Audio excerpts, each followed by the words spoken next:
Okay, it's your turn to take what we talked about with the negative numbers and start working on some problems. We're going to go ahead and go to the problems from page 10 in the packet. Actually, in your PDF, it would be page 3. We've got 7 problems here. We're going to do, I'm sorry, we've got 1, 2, 3, 4, 5, 6 problems here. We're going to do 5 of them. So go ahead and in a notebook, write down the answers to the following problems. 2, describe the change in the values of the numbers as you move to the right on the number line.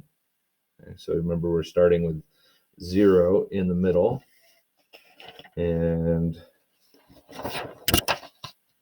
we're moving to the right.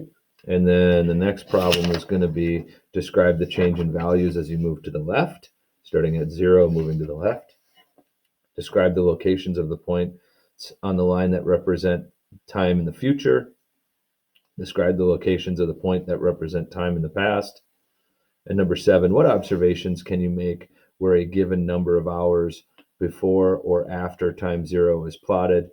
What do you notice about the distance from 0? For example, 3 hours before, 3 hours after, or 6 hours before and 6 hours after.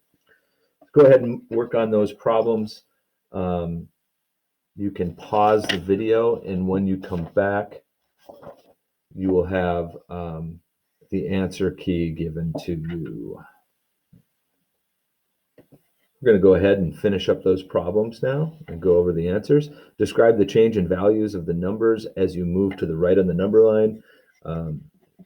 They increase. The values increase as we move to the right of the number line. We move from 0 to 1 to 2 to 3 to 4 to 5 and so forth. So they increase, or the values increase.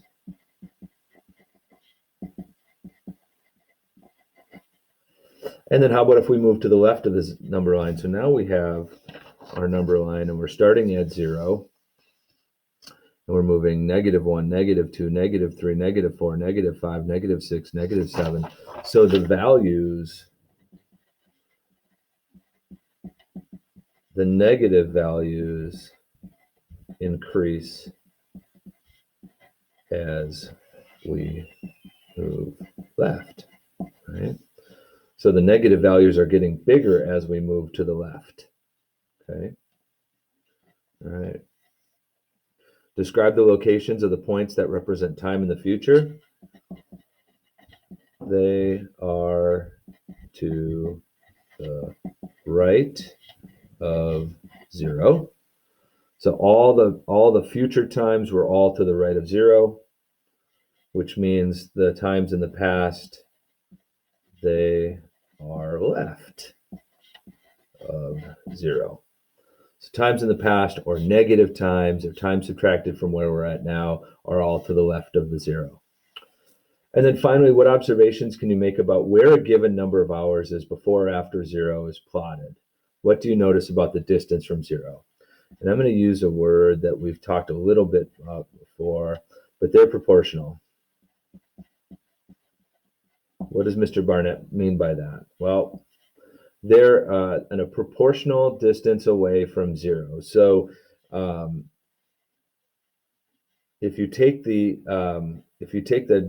example of 3 hours before and 3 hours after, both are 3 equal distances away from 0. The past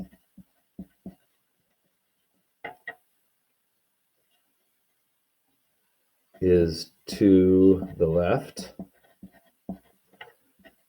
and the future is to the right. So it's basically saying that this is just like a regular number line, right? 1 to the right would be 1 equal distance to the right. 2 would be 2 equal distances to the right. 3 would be 3 equal distances to the right.